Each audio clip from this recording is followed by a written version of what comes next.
विद्यार्थी मित्रांनो, आज मी तुम्हाला कॉन्टेम्पररी इंडिया अँड एज्युकेशन समकालीन भारत आणि शिक्षण या BEdच्या फर्स्ट सेमिस्टरला असलेल्या विषयाची क्वेश्चन बँक या ठिकाणी देत आहे. मी प्राध्यापक MR Joshi, MA MEdSet, Shri Sharadabhavan शिक्षण संस्थेचे अध्यापक महाविद्यालय नांदेड येथे सध्या असिस्टंट प्रोफेसर या ठिकाणी कार्यरत आहे. चला तर पाहूया. कॉन्टेम्पररी इंडिया अँड एज्युकेशन समकालीन भारत आणि शिक्षण ह्या विषयाची प्रश्नपेढी किंवा क्वेश्चन बँक. तर आता स्वामी रामानंद तीर्थ मराठवाडा विद्यापीठात ज्या काही परीक्षा होतात त्याच्यामध्ये पहिला प्रश्न जो असतो BEdच्या संदर्भातला तो म्हणजे राईट शॉर्ट नोट्स ऑन, आणि हा 15 मार्कासाठीचा प्रश्न असतो आणि याच्यामध्ये 5 टिपा देऊन 3 टिपा लिहायच्या असतात. तर याच्यामध्ये क्वेश्चन बँकमध्ये काही टिपा मी या ठिकाणी दिलेल्या आहेत. तर पहिल्यांदा पाहूया. राईट शॉर्ट नोट्स ऑन, थोडक्यात टिपा लिहा. आता या ठिकाणी पहिली टिप आहे नवोदय शाळांचे स्वरूप, नेचर ऑफ नवोदय स्कूल. दुसरी आहे तत्त्वज्ञानाची संकल्पना, कन्सेप्ट ऑफ फिलॉसॉफी. तिसरी आहे तत्त्वज्ञानाचा अर्थ, मिनिंग ऑफ फिलॉसॉफी. चौथा आहे विनाअनुदानित शाळांची व्याप्ती, scope of non granted schools. त्याच्यानंतर पाचवे आहे औपचारिक शिक्षणाचा अर्थ, मिनिंग ऑफ फॉर्मल एज्युकेशन. 6वी टीप आहे नई तालीम. 7वी टीप आहे शिक्षणावरील जागतिकीकरणाचा परिणाम, impact of globalisation on education. 8वी टीप आहे सैनिकी शाळा, मिलिटरी स्कूल्स. 9वी टीप आहे कोठारी आयोग, कोठारी कमिशन. त्याच्यानंतर 10वी टीप जी आहे ती अनुताई वाघ. 11वी शिक्षणाचा अर्थ, मिनिंग ऑफ एज्युकेशन. 12वी टीप आहे बौद्धकालीन शिक्षण, education in Buddhist period.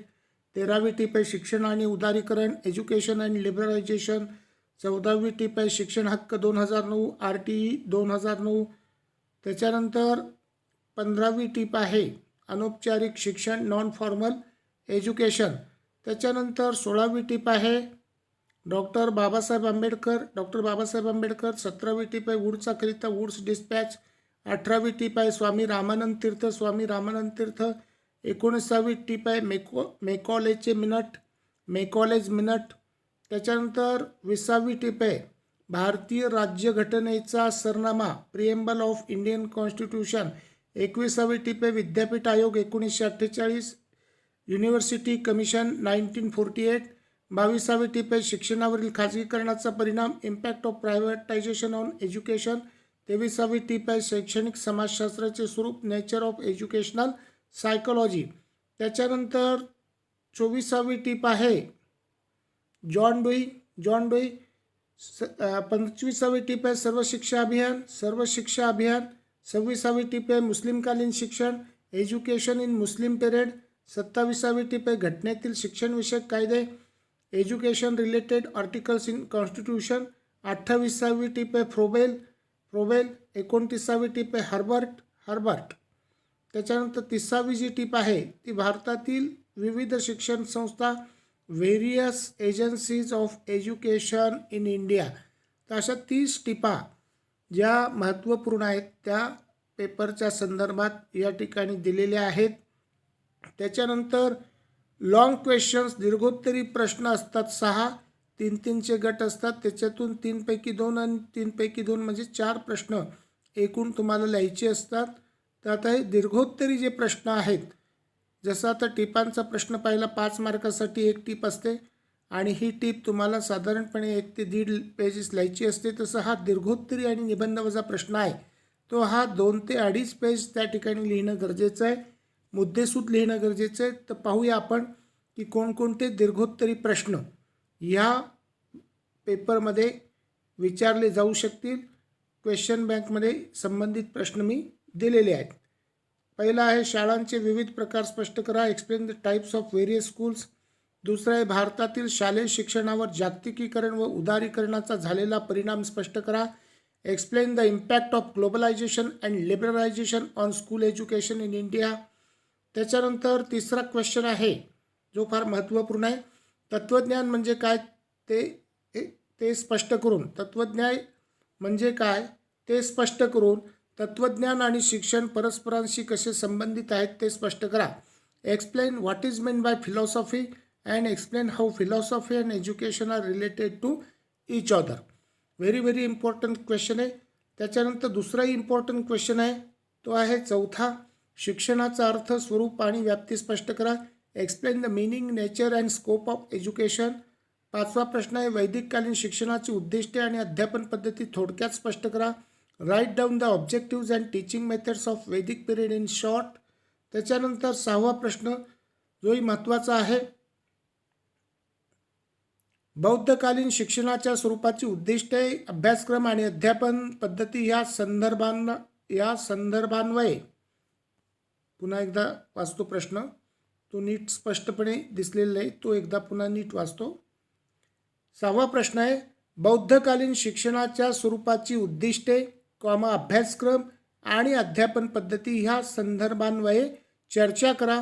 Discuss the nature of education in Buddhist period with reference to objectives, curriculum and teaching methods. त्याच्यानंतर सातवा प्रश्न, मेकॉलेचा अहवाल, त्या अहवालाच्या गुणदोषांचे स्पष्ट करा. Explain the Macaulay's minute with its merits and demerits.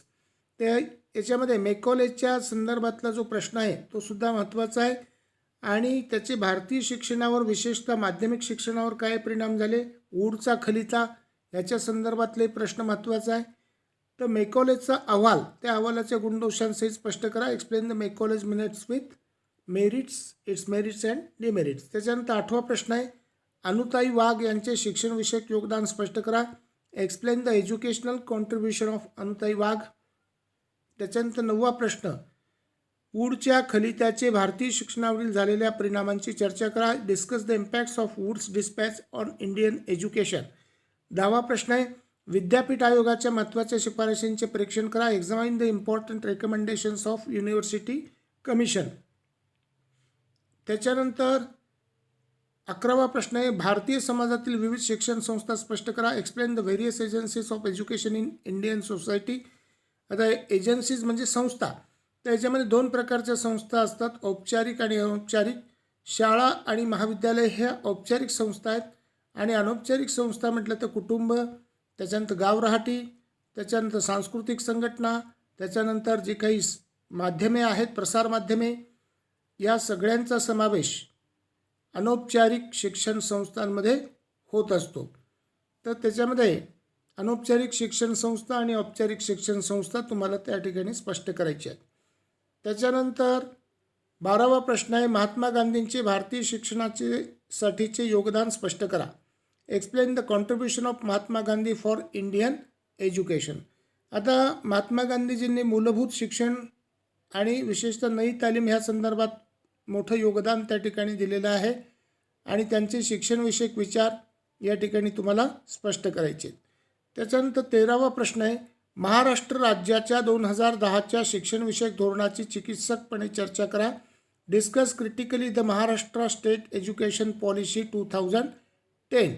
तर हे जे प्रश्न आहेत हे साधारणपणे 2.5 ते 3 पेजेस लिहिणं गरजेचं असतं प्रत्येक प्रश्न.